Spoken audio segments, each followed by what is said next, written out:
Bonsoir à tous et à toutes. Donc ce soir c'est vraiment un thème de live vraiment sensible. C'est un domaine, la mort, où les gens ont beaucoup de peur, beaucoup d'angoisse, des choses quelquefois qu'ils n'arrivent pas à contrôler. Et c'est un domaine où le religieux s'est retiré. Quelques prêtres encore le pratiquent, cet accompagnement à la mort. Et, euh, Et voilà, et quelques personnes comme moi le font aussi de façon laïque, hein, en dehors de toute religion. Moi, je travaille beaucoup en énergétique, donc c'est cet outil-là que que je privilégie quand je fais des accompagnements, ces accompagnements-là particuliers, voilà. Et avant de commencer à parler de la mort, ce serait important de parler déjà de la naissance, de, de comment en fait, comment l'âme vient dans un corps. En fait, d'abord c'est un choix d'incarnation, c'est un choix, c'est-à-dire l'âme va choisir ses futurs parents. Ça va être bien en amont. Quelquefois, le contrat inconscient, il va être acté bien avant que les parents même se rencontrent et se mettent en couple et conçoivent un enfant, hein. Je pense que c'est déjà arrivé à pas mal de gens de se retrouver à attendre un enfant alors que ça fait que 3 mois qu'ils sont ensemble. Ben là, ça veut dire que le contrat inconscient a été acté plus tôt. Et donc, l'âme, on va dire l'essence de la personne, va faire des allers-retours pour un peu tester ses parents, tester cette future vie, tester ce choix préalable. Et donc, dans certains cas, eh bien, le test n'est pas probant et l'enfant va mourir dans le cadre d'une fausse couche. Alors, bonsoir Sabine, bonsoir Laurence. Il va y avoir donc soit un choix d'IVG, soit une fausse couche qui va se passer, mais malgré tout, même l'IVG, ça veut dire que l'expérience à vivre, c'est ça pour le bébé, pour l'embryon en tout cas, et pour cette âme qui fait cette expérience-là. Et si la grossesse perdure, eh bien, il va y avoir en fait des allers-retours pendant la grossesse jusqu'au 4e ou au 5e mois. Je crois qu'il y a encore quelques allers-retours. C'est-à-dire que l'âme vient, elle s'installe. Bonsoir Aïné, bonsoir Sylvie, bonsoir Sophie. Elle va venir dans le corps du fœtus, elle va être dans le ventre de la mère. Et puis elle va repartir. Enfin, c'est tout un processus de test. Et donc, il va y avoir un moment où l'âme va dire bah, c'est ok, j'y vais, en avant. Bonsoir Isabelle. Bonsoir Laurent. Et donc, voilà, il y a un moment, il y a le choix est définitif et c'est bon, l'âme reste. Et comment l'âme, on va dire, investit le corps, elle va le faire par le chakra coronal. C'est-à-dire qu'on rentre par là, ici, ce chakra qui est au-dessus de notre tête. Et de la même manière, au moment de notre mort, on va sortir par le même endroit. Hein. Bonsoir Aurel. Et donc, c'est important de savoir ça. Hein. Donc, on est OK de faire une expérience incarnée. On vient s'incarner dans le cadre, donc, avec le protocole, enfin, la façon de faire que je vous ai décrite. Et donc, on va rester dans le fœtus jusqu'à... Cet enfant va naître, il va avoir la vie qu'il aura, il mènera les expériences qu'il voudra mener ou qu'il pourra mener. Et bonsoir Elisabeth. Et à partir de là, ben, va arriver donc le moment de la fin de vie, de la maladie. C'est surtout de ça dont on va parler. Et voilà. Et donc, si vous voulez, notre âme, elle a une façon un peu particulière de quitter le corps. Voilà. Donc, la mort, c'est un moment qui est presque instantané, on pourrait dire. C'est juste l'instant T. Et la seule chose qui change, c'est que le corps physique s'arrête d'exister, s'arrête de fonctionner. Donc il se met à l'arrêt et après il va très vite se dégrader. Alors bonsoir Elisabeth, bonsoir Syl, bonsoir Johanna. Et donc ce corps va s'arrêter et l'âme va mettre un certain temps à pouvoir quitter le corps. Elle ne va pas mettre autant de temps que pour y entrer de façon définitive, mais elle va mettre un certain temps. Et chez nous, les humains, ça va mettre 3 jours. Et voilà, donc 3 jours, c'est pour ça que traditionnellement, dans nos civilisations, il y a un délai de 3 jours avec les pompes funèbres à partir du moment où quelqu'un décède. Mon accompagnement, il se situe légèrement en amont. Généralement, on m'appelle, ce sont souvent des gens qui me connaissent plutôt bien, qui osent me demander. C'est soit un ou plusieurs membres de la famille qui me demandent d'intervenir. Alors je me rattrape, bonsoir Chantal, bonsoir Sylvia, bonsoir Dominique.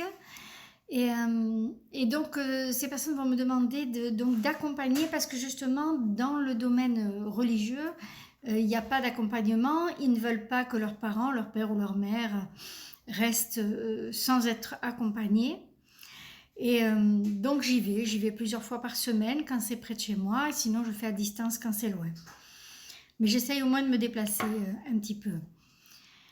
Et en fait, ce que je fais un bilan énergétique déjà quand j'arrive, quand la famille pense que leur parent va peut-être bientôt partir, je fais un premier bilan énergétique. Je fais un bilan énergétique au niveau des corps subtils qui composent notre aura. Donc nous avons des corps subtils internes et des corps subtils externes.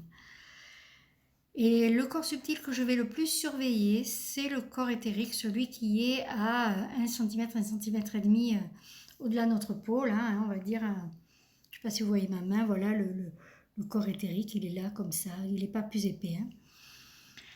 Et je vais donc surveiller la progression de ce corps éthérique et je vais en profiter pour parler avec la personne.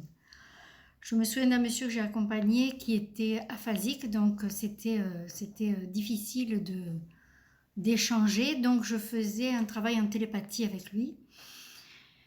Et c'est un temps qui est un temps de grande tension chez les personnes qui sont en fin de vie, c'est une grande tension dans la famille. Donc en gros, je suis l'élément qui est là pour faire redescendre la tension et dire on y va tranquillement. Et on essaie de se poser et surtout de ne pas affoler encore plus la personne qui est en fin de vie. Donc moi je fais mes bilans énergétiques et j'accompagne aussi la famille quand la famille le veut bien. Et notamment c'est le moment où je vais commencer à leur dire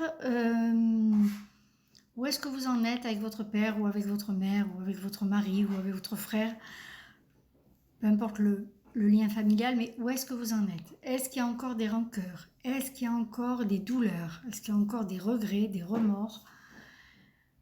Est-ce qu'il y a encore tout ça en vous qui perturbe la relation? Et donc je vais accompagner pour aider à lâcher ça en fait, parce que ce temps des derniers mois, quelquefois j'arrive, c'est la dernière semaine, il m'est arrivé d'arriver 2 jours avant le décès, c'est un temps où la famille en quelque sorte doit passer par un stade d'acceptation de la réalité. Hein, la mort c'est réel, c'est concret, la personne ne va plus être dans le quotidien des gens. Et c'est un temps, voilà, c'est le temps pour moi qui est le temps et de l'amour et du pardon. Alors pour moi, je vais vous donner ma version à moi du pardon. Hein. J'aime bien cette formule-là, c'est-à-dire pardonner, si on le dit avec la langue des oiseaux, c'est donner sa part. Et donner quelle part? C'est la part de responsabilité à chacun, à chacune des 2 parties qui sont en conflit. Si je prends ma part de responsabilité et que je donne à l'autre sa part de responsabilité, alors on peut dire, eh ben voilà ce que tu m'as fait, voilà ce que j'ai ressenti, voilà ce que je t'ai fait. Et l'autre peut dire, voilà ce que j'ai ressenti. Et à ce moment-là, on peut commencer à apaiser les choses. On peut s'excuser. On peut dire, ben, je ne savais pas que je t'avais blessé. Voilà, il faut mettre des mots sur cette période-là. Parce qu'après, ce sera trop tard. Et c'est important justement donc de clôturer tous ces vieux dossiers qu'on a avec nos parents. Hein. C'est souvent nos parents que nous perdons, peut-être plus fréquemment que nos conjoints. Hein. Et donc voilà, c'est vraiment le temps du pardon, le temps de remettre en fait les pendules à zéro, non pas en termes de règlement de compte, mais en termes d'arrêter la rancœur, ça ne sert à rien. Chaque être humain fait que ce qu'il peut au bout du compte. Hein. Alors, il y en a qui sont plus sensibles que d'autres, qui vont faire un travail sur eux, mais même ceux qui ne font pas de travail sur eux, ils ne font que ce qu'ils sont en capacité de faire. Et donc, eh ben, chaque être humain est maladroit, chaque être humain peut être blessant, chaque être humain peut avoir un amour qui est mal donné, mal expliqué, mal montré.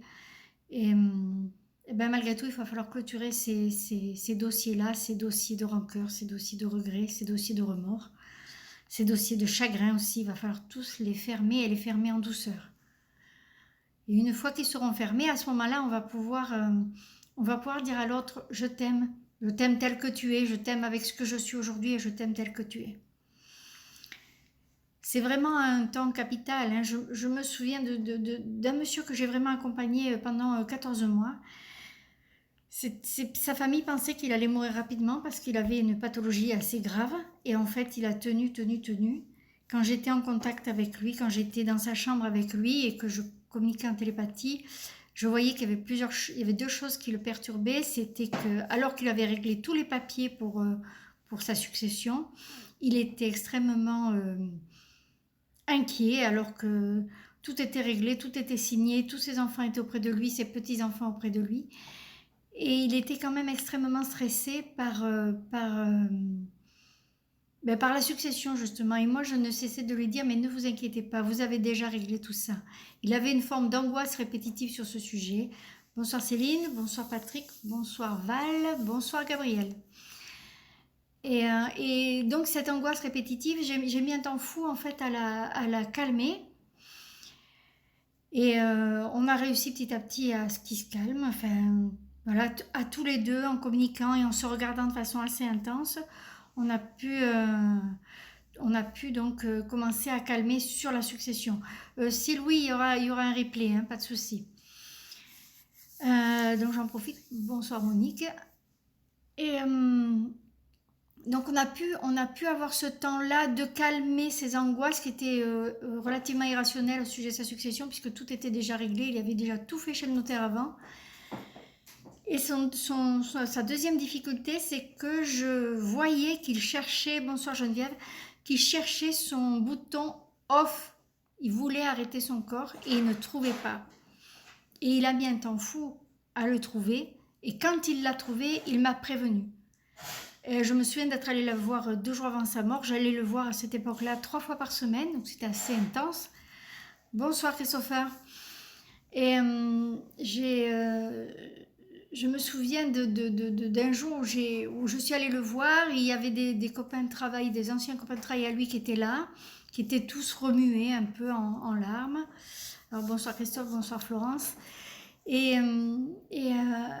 donc il me regarde et je dis mais je vois que vous me reconnaissez, je vois bonjour. Et en fait j'ai réalisé que le soir, il n'était pas encore mort, j'ai réalisé que le soir il était en train de me parler avec ses yeux, donc à sa manière, et qu'il était en train de me prévenir qu'il avait trouvé le bouton off. Et effectivement il est mort dans les 48 heures qui ont suivi. Alors donc je reviens à ce que je disais sur les corps subtils. Donc les corps subtils vont petit à petit monter. Ils vont monter à l'avance, avant le décès du corps. Ils vont commencer à se décoller du corps, à se défaire du corps, hein, sauf le. Il y en a 2 qui restent à la fin, c'est le corps spirituel et le corps éthérique. Moi je surveille le corps éthérique. Parce que c'est lui qui va me donner le plus d'indications. Par exemple, quand il commence à être complètement déchiré et à ne protéger que le haut du corps, je sais qu'on est déjà bien avancé dans le processus de la fin. Quand on en arrive, par exemple, là, je me souviens d'un monsieur, son corps éthérique était complètement déchiqueté tout le long de ses mâchoires. Là, c'était assez impressionnant. Et voilà, donc moi je surveille ça d'une part, et d'autre part, je sacralise la chambre de la personne, et je prépare tout ce qu'il faut pour l'ascension de l'âme quand la personne partira. Hein, donc ça c'est ma cuisine énergétique, c'est pas le lieu maintenant, je donne une formation à ce sujet. Et donc quand je surveille donc ce corps éthérique, il va me donner des tas d'indications sur où en est la personne au niveau de sa capacité encore de survie. Et puis en fait, Laura, elle se recompose au-dessus, enfin au-dessus, elle se recompose hors du corps. Et elle attend donc elle est juste là en attente, en disponibilité pour que l'essence ou l'âme, vous lui donnez le nom que vous voulez.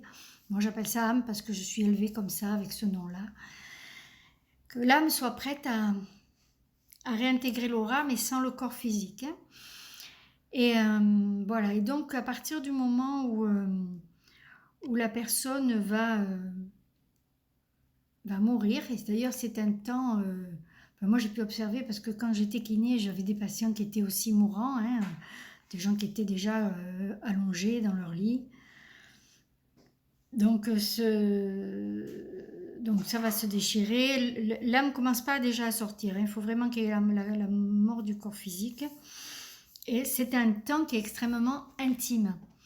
Et je me souviens de gens qui sont décédés et que j'ai accompagnés, qui étaient extrêmement accompagnés par...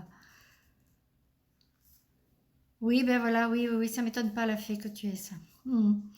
Et donc, donc ce travail en fait d'accompagner à la mort et d'accompagner dans les temps qui suivent, ça s'appelle être passeur d'âme. Et on est nombreux hein, à être passeur d'âme. Donc en fait, quand j'ai perdu mon fil, mais c'est pas grave, je vais le retrouver. Oui, donc quand c'est le moment juste de la bascule, c'est-à-dire l'instant ultime où le corps s'arrête, c'est le dernier moment, le dernier souffle, le dernier battement de cœur, c'est un temps qui est extrêmement intime. C'est très très intime. Je me souviens d'un monsieur donc, qui était entouré de toute sa famille, 24 heures sur 24, il était veillé. Il était dans le coma, à la fin, les derniers jours, il était dans le coma. Et il est parti, enfin je veux dire, il est mort au moment où un de ses enfants s'était endormi sur un matelas dans la chambre d'hôpital. Donc vous voyez, il était sans arrêt réveillé et son âme a choisi pour arrêter le processus que son fils dorme et qu'il soit en fait seul avec lui-même. Donc il y a certaines personnes qui partent très entourées en tenant la main de leurs enfants ou de leurs compagnons ou compagnes, mais c'est assez rare. Très souvent en fait il y a un petit moment d'inattention, on regarde ailleurs, on va boire un verre, on va faire pipi et hop, c'est à ce moment-là que la personne part. Parce que c'est le moment, peut-être c'est un des moments les plus intimes de notre existence, c'est le moment où on va commencer à quitter notre corps, quoi, terminer l'expérience de cette vie-ci. Et voilà, donc ce temps-là, à partir du moment où la mort physique est donc arrivée, c'est un temps qui est important parce que nous les humains, nous avons 3 jours, les animaux, on en parlait l'autre jour, ils ont 24 heures, eux, pour que l'âme sorte du corps.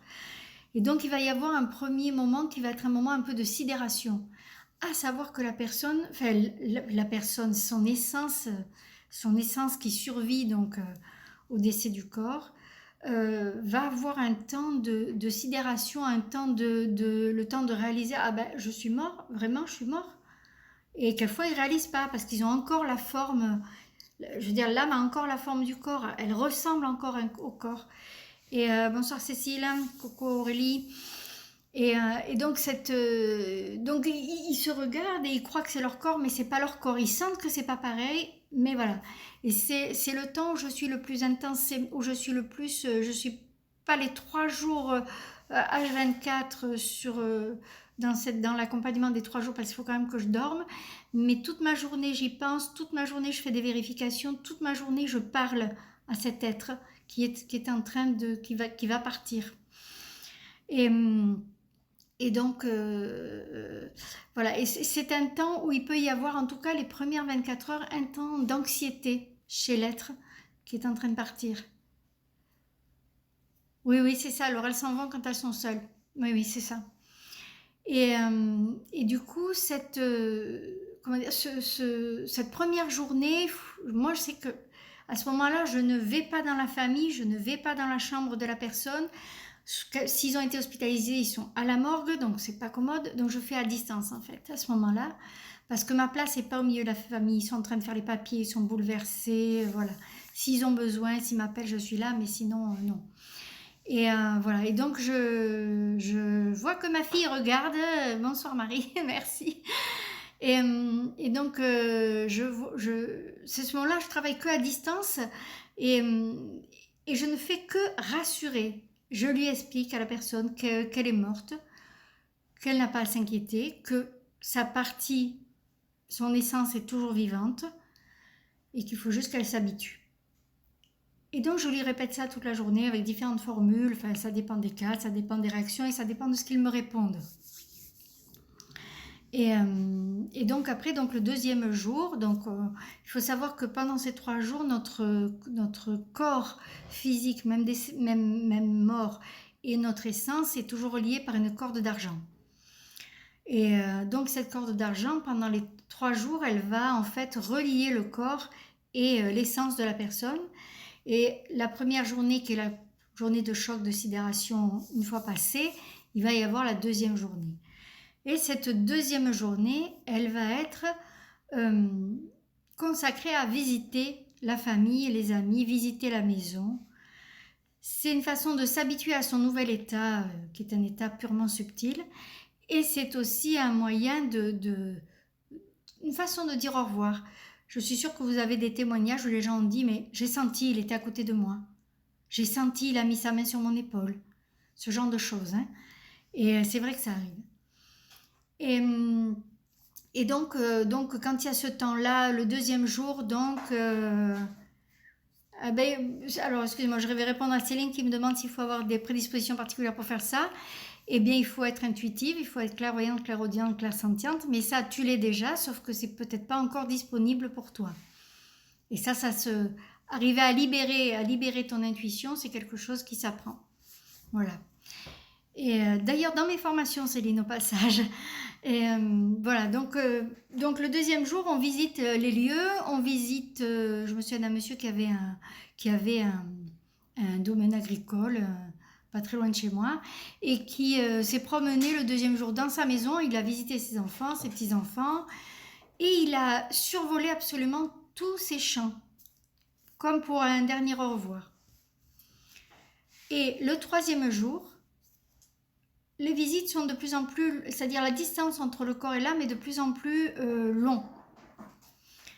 Il visite de plus en plus loin, il visite des amis loin. Il faut savoir que quand on est dans le domaine vibratoire, la distance physique n'a aucune espèce d'importance. Et voilà, donc ce temps-là, bonsoir Malika, bonsoir Daniel. Ce temps-là, c'est vraiment un temps d'investigation. On visite ses proches, on visite les lieux où on a vécu, on visite ses amis, on visite son lieu de travail. Voilà. Bonsoir Coralie. Et à l'issue donc de ce troisième jour, il va se passer ce qu'on appelle l'ascension. C'est-à-dire que moi, j'ai mis en place ce qu'il fallait dans le lieu de vie de la personne pour que son essence puisse ascensionner. Ascensionner, ça veut dire quoi? Ça veut juste dire changer de dimension et aller dans la dimension qui est adaptée. Hein, pour moi, il n'y a pas quelque chose ici en bas, quelque chose ici en haut.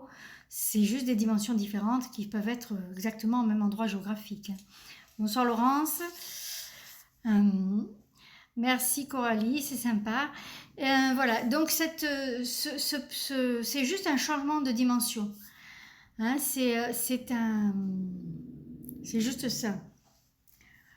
Et voilà, donc à l'issue donc du troisième jour, à la fin du troisième jour, des troisièmes 24 heures en fait, eh bien si la personne est partie en paix, c'est-à-dire si j'ai réussi à faire mon travail convenablement, la personne donc va ascensionner, donc je mets des guillemets, hein, ascensionner. Et donc oui Valérie, oui, on peut sentir tout à fait nos proches nous toucher quand ils sont décédés. À partir de là, donc les 3 jours après les 3 premiers jours après le décès, ça n'est plus de mon ressort puisque moi je n'ai plus ou peu accès à la dimension où ils sont. Moi j'ai accès à une autre dimension et aux âmes qu'on dit errantes qui restent dans une dimension pour toutes sortes de raisons que j'ai évoquées dans le live sur le nettoyage énergétique des maisons. Voilà, donc ce qui se passe par contre, ce qui se passe après, il y a quand même quelques infos que moi j'ai découvertes en vivant des événements dramatiques pour moi-même, à savoir qu'à l'âge de 24 ans, j'ai fait ce qu'on appelle une EMI, une expérience de mort imminente, pendant laquelle eh ben, j'ai voyagé ailleurs, j'ai fait des découvertes, voilà. Et c'était pas mon heure, donc je suis revenue. Voilà, oui, c'est ça, Malika, changement de plan ou de dimension. On peut les nommer avec le vocabulaire qu'on a pour ça, mais on sait qu'on parle de la même chose. Et donc, ce travail d'accompagnement, il est issu de mon expérience personnelle, il est aussi issu de ce que j'ai appris à faire, il est aussi issu du travail d'autres personnes avec qui j'ai pu échanger ou lire leurs œuvres ou m'intéresser à leur travail en particulier de façon un peu importante. J'ai été formée à l'accompagnement à la mort également. Et donc ce qui se passe après, et c'est ce qui est souvent le siège des angoisses. Alors attendez, je lis un commentaire. Beaucoup de décès autour de moi depuis l'âge de 10 ans, de mes 18 du père de mes 2 grands-mères. Une est partie lorsque je n'étais pas. Le seul jour où je n'y suis pas allée, mais elle était en paix. Alors, attends, j'essaie de voir la suite du commentaire. La seconde est partie devant moi, ce qui m'a permis d'avoir plus peur de la mort. Oui, ben c'est bien possible que tu l'aies aidé. Hein. Et donc, ce qui se passe après ces 3 jours, alors les gens qui ont beaucoup souffert, qui ont eu des douleurs physiques et des douleurs morales terribles, ils passent dans un lieu où ils sont soignés. Ils sont soignés par des êtres qui sont sur un plan vibratoire plus élevé que le nôtre. Et ils vont donc être traités sur le plan vibratoire. Pour d'autres, eh ben, il y en a qui vont ascensionner direct, tous ceux qui ont beaucoup médité, beaucoup fait de travail sur eux, qui ont apaisé beaucoup de choses en eux. J'ai un ami qui est mort il y a bientôt 1 an et demi. Et lui, c'est la première fois que je vois ça. Il était dans les derniers jours toute sa vie, il a médité. Et dans les derniers jours de sa vie, il était connecté à ce que lui, il appelait la source.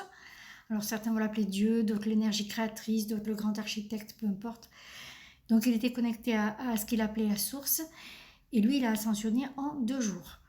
Et je l'ai accompagné à distance parce qu'on n'était pas du tout dans la même région. Et à un moment, il m'a dit, mais c'est bon, j'ai pas besoin d'aide, consacre-toi aux autres, c'est bon, j'y vais moi. Et donc il a ascensionné vraiment très vite. Donc ça peut arriver aussi, voilà. Et il va y avoir d'autres personnes chez qui il n'y aura pas eu de chemin de conscience, qui eux vont se trouver dans ce qu'on appelle des bulles d'illusion, qui sont créées par leur mental de leur vivant. Par exemple, si pour quelqu'un, son idée du paradis, c'est une île paradisiaque avec des yachts, des jolies femmes et beaucoup d'argent dans les poches, il va se créer une bulle d'illusion dans laquelle il va vivre ça. Mais ce sera une illusion, c'est-à-dire il va tourner en boucle là-dedans jusqu'au moment où il va se rendre compte qu'il tourne en boucle et il va en sortir. Voilà, donc il y a plusieurs genres. Donc dans cette bulle d'illusion, il peut y avoir l'enfer, il peut y avoir le paradis, un paradis illusoire, il peut y avoir des situations de réussite au bureau, il peut y avoir des situations de réussite dans le couple, il peut y avoir tout ce que vous y avez projeté dans votre vie. Et donc ces bulles peuvent durer très, très longtemps. Enfin, c'est un peu bizarre de parler de longtemps dans la mesure où le temps n'existe pas dans ces autres dimensions, c'est dans la nôtre qu'il existe. Et donc, ils vont se retrouver donc coincés en cercle vicieux là-dedans jusqu'au moment où ils vont comprendre. Et à ce moment-là, dès qu'ils comprennent, l'illusion s'arrête et ils peuvent continuer le processus d'évolution. Voilà. Donc après, en fait, le chemin d'évolution, il n'est pas dans ces bulles, il n'est pas avec une image. Bonsoir Hélène, bonsoir Edith. Il n'est pas dans une... comment dire, la notion de l'enfer et du paradis est pour moi illusoire. Et dans ce qu'ils vont aller dans certains niveaux de l'astral. Et ils vont continuer leur chemin d'évolution. Et grâce à ce chemin d'évolution, pour ceux qui n'auront pas dépassé la notion de dualité, ben, ils vont revenir s'incarner sur Terre. Et d'autres qui l'auront dépassé vont pouvoir continuer une évolution. De toute façon, tout le monde continue d'évoluer, quels que soient les choix faits, que ce soit de revenir sur Terre pour continuer de travailler la dualité, ou que ce soit d'évoluer sur d'autres plans. Voilà. Donc, c'est quelque chose qui est important de comprendre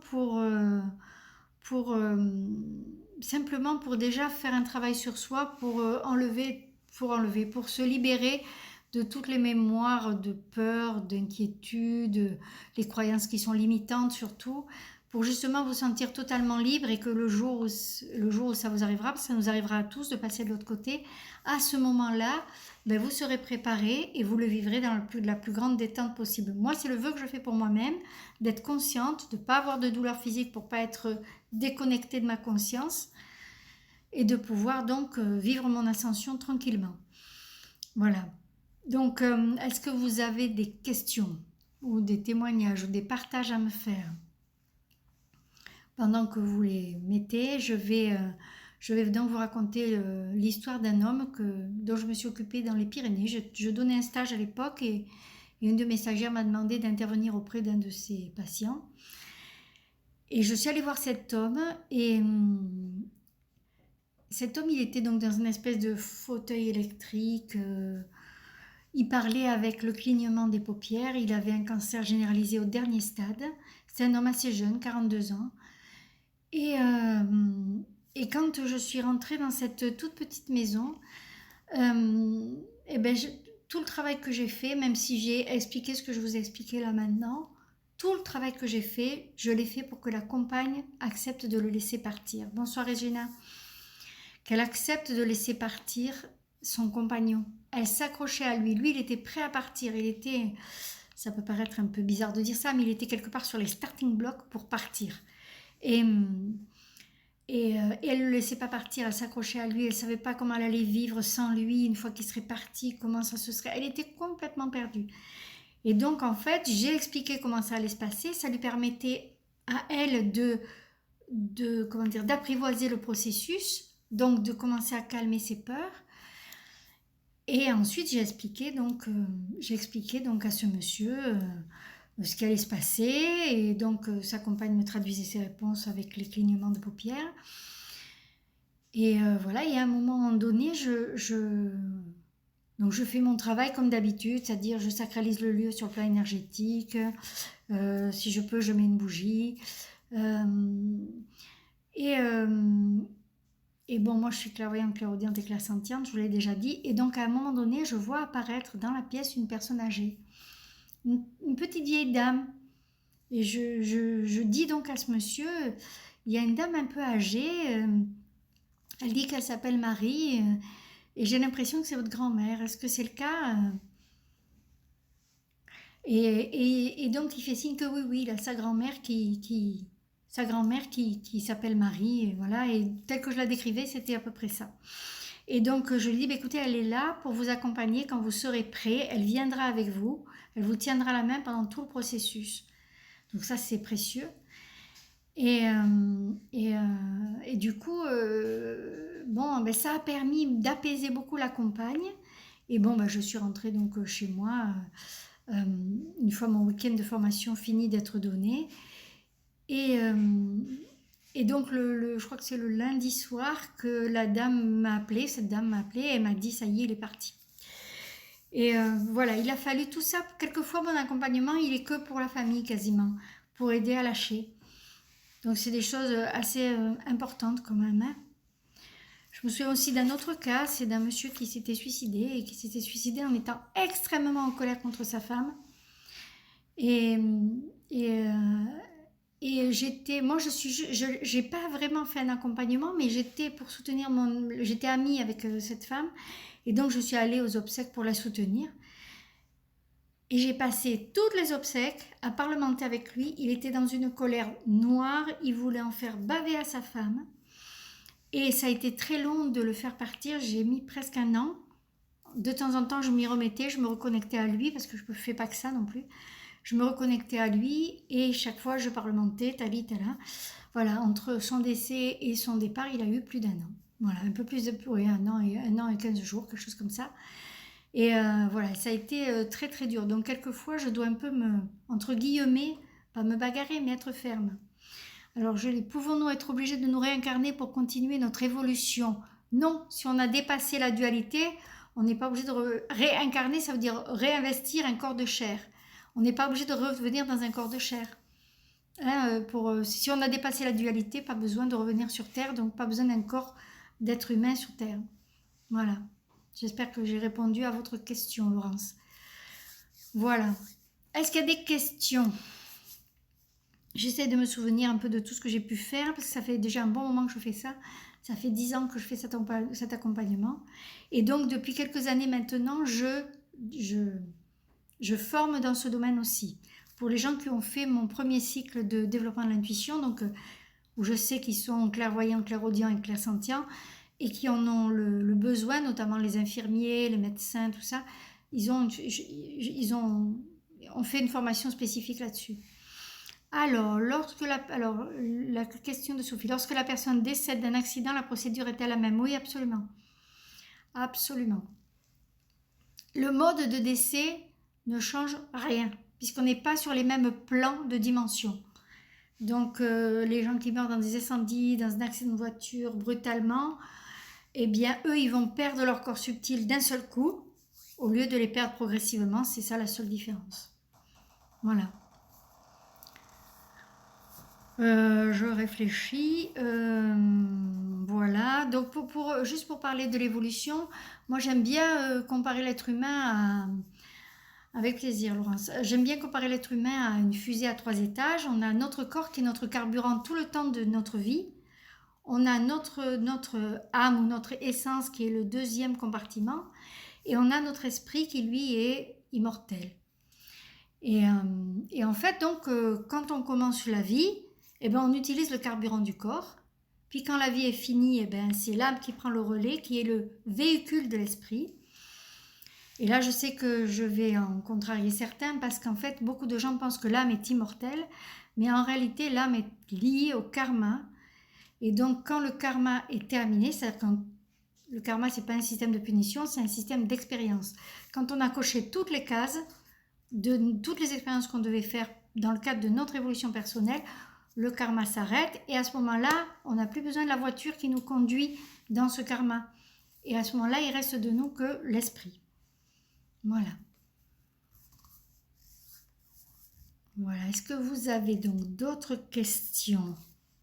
Est-ce que si la personne est atteinte de la maladie d'Alzheimer, vous pouvez communiquer de la même manière? Alors oui, parce que je communique avec son essence et pas avec son intellect. Tout à fait. Donc la question c'était est-ce que si la personne est atteinte de la maladie d'Alzheimer, je peux communiquer de la même façon? Oui. Alors Hélène, échanger avec des morts qu'on connaît et peu après leur mort durant son sommeil, rêve ou réalité? Oui, non, réalité. Réalité Hélène, oui, oui, parce qu'ils viennent nous visiter, ils viennent nous dire au revoir, ils viennent... voilà.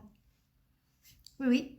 Alors ils peuvent se présenter dans tes rêves ou ils peuvent se présenter dans ta réalité, c'est-à-dire que tu vas sentir une main sur l'épaule, tu peux sentir un baiser sur la joue.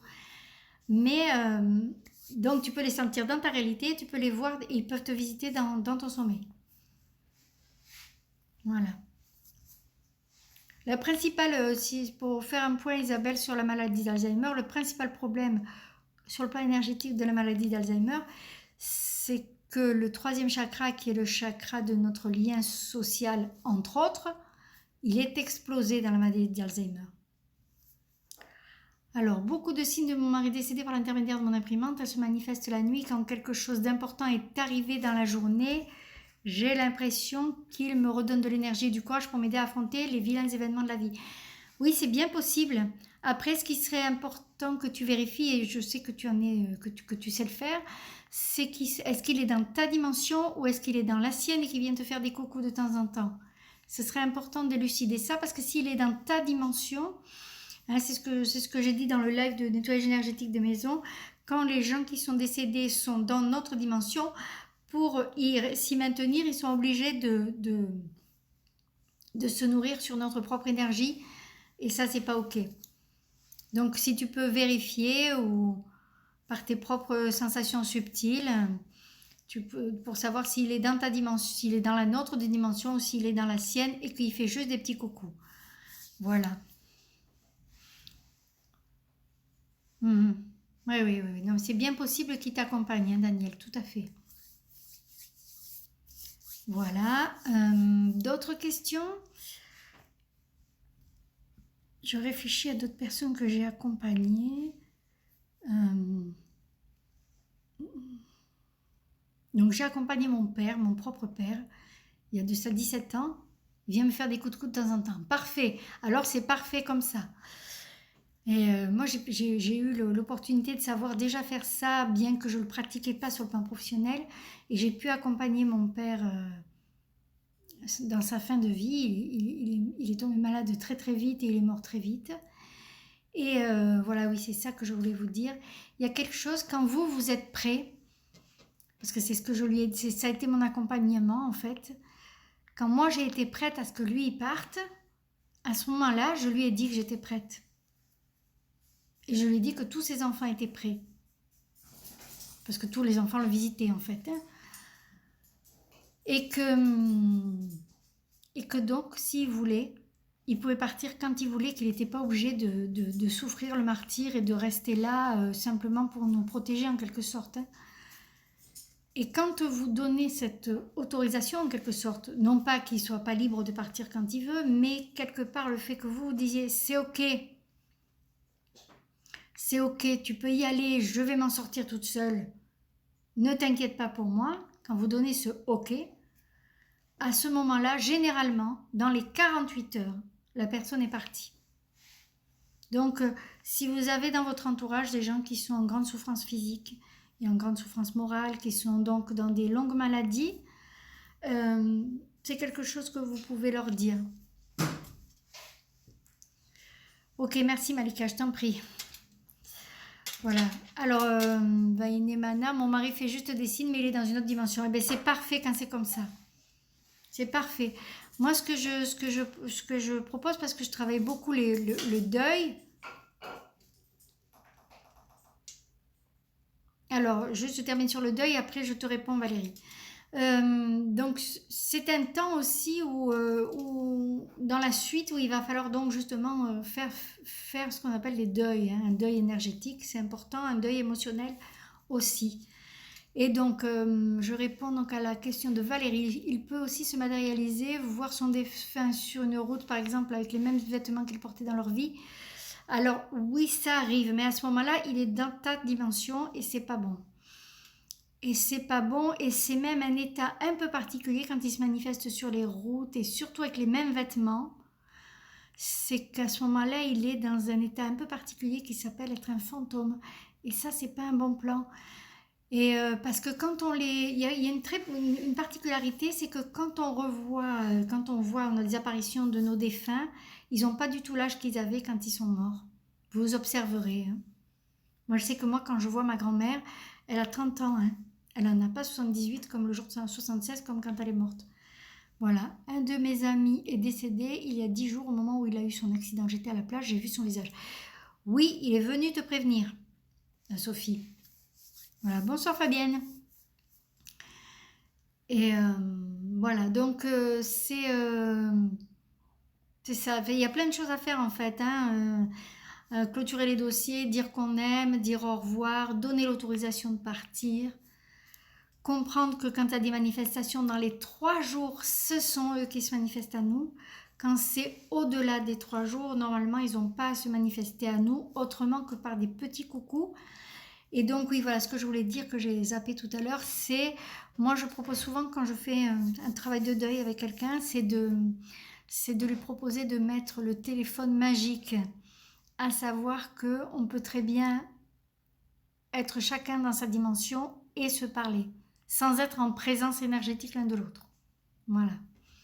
Et voilà, donc ça c'est quelque chose qui peut se continuer. Daniel, donc tu parlais de l'imprimante, de ton imprimante qui s'active la nuit, surtout la nuit qui suit une journée où il s'est passé des choses importantes.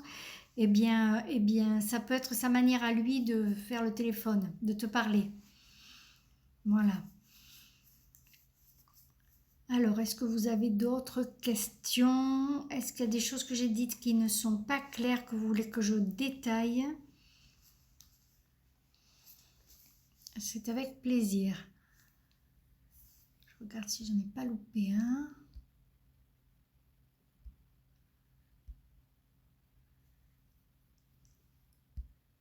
Oui, alors j'avais pas fini sur Alzheimer. Oui, c'est ça. C'est le 3e chakra. Donc, il est dans la maladie d'Alzheimer. Le 3e chakra, à un moment donné, il ne tient plus par lui-même.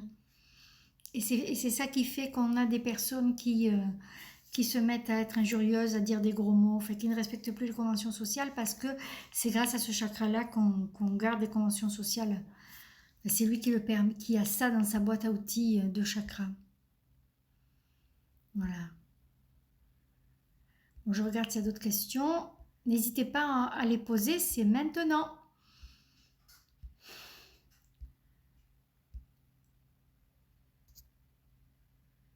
Voilà.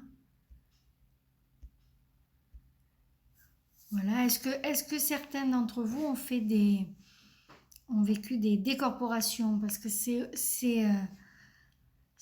pas un prémisse de la mort, non, mais c'est un phénomène qui ressemble énormément au processus de sortie de corps au moment de la mort. C'est la même chose, hein.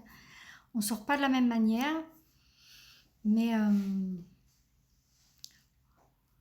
on sort pas voilà, quand on se décorpore de notre vivant, on ne sort pas de la même manière que quand on se décorpore du temps de notre mort.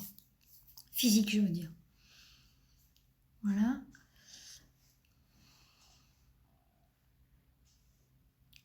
Donc, est-ce qu'il y en a qui ont fait des EMI ou des NDE, comme on disait à mon époque? Voilà. En tout cas, ce que je peux vous témoigner, c'est que moi, j'avais enfin énorme... Moi, à la mort de mon mari. Quoi, à la mort de ton mari, Vainemana?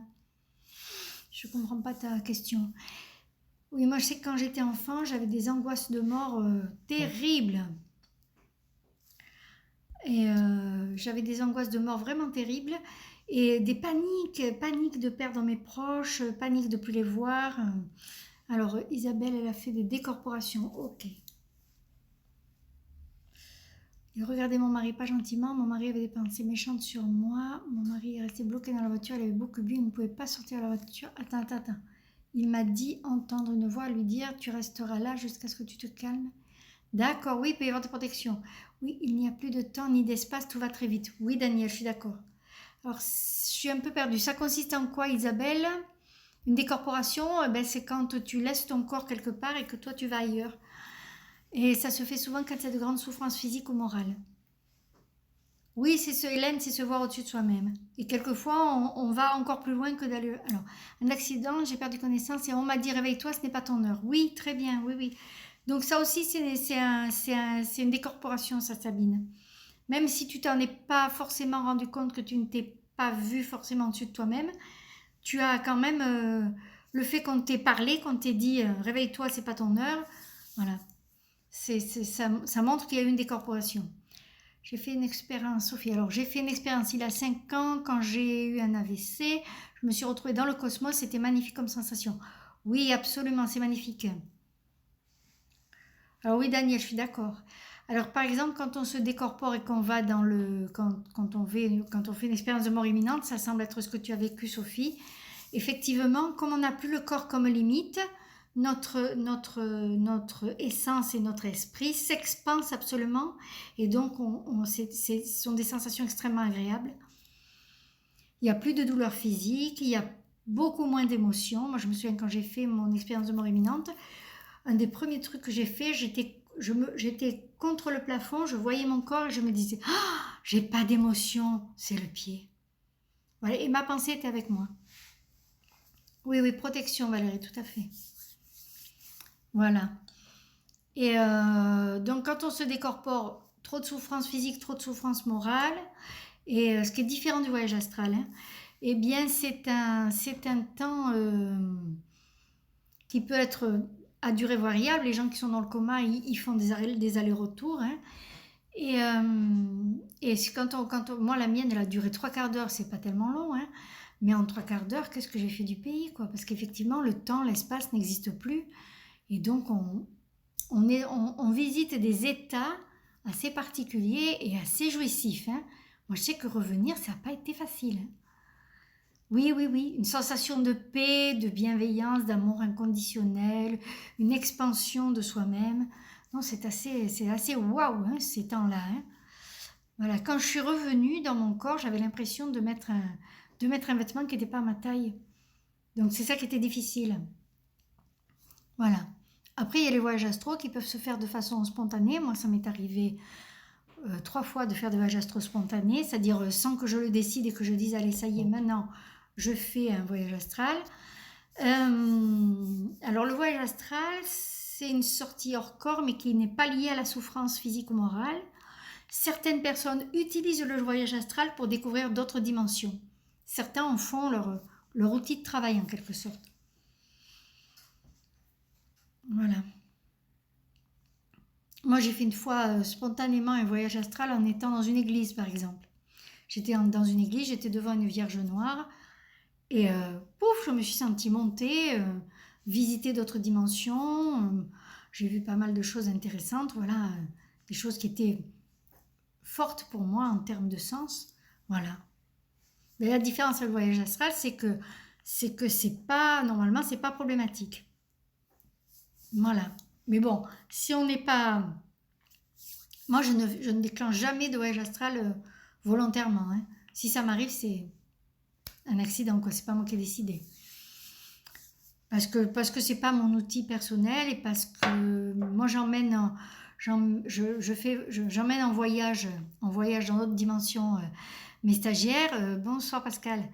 Et, mais je les emmène en conscience, pas avec l'âme, ni notre essence profonde, quoi, hein. On y va juste en conscience dans ce voyage-là, et je les ramène à bon port. C'est que quand on revient, que le corps est un peu étroit. C'est ça. Quand on revient, le corps est un peu étroit. Il n'a pas changé, le corps, c'est nous qui nous sommes expansés. Voilà. C'est une question, Sophie, ou c'est une constatation? Je ne sais pas te dire. Est-ce que c'est uniquement quand on revient que le corps est un peu étroit? Eh bien, ça dépend de ton état interne, de tes parties subtiles.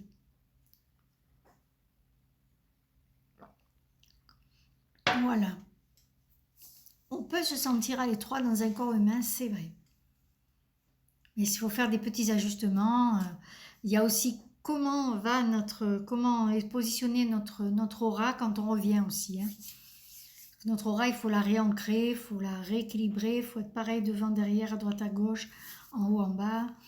Donc c'est un travail particulier. Voilà. Est-ce que vous avez d'autres questions?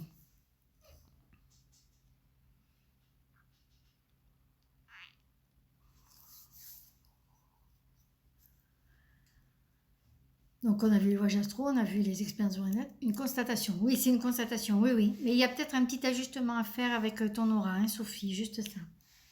Un petit réglage. Voilà. Après dans notre aura, c'est un autre sujet, mais on peut avoir donc des mémoires de nos vies antérieures, avec des blessures, avec des trous, et tout ça, ça peut nous gêner au niveau de notre sensation interne de notre propre corps.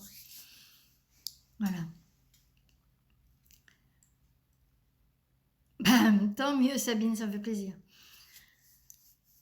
Bonsoir Christelle. Voilà, est-ce que vous avez donc d'autres questions sur cet accompagnement, sur ce qui peut se passer après, ce genre de choses, ou pas?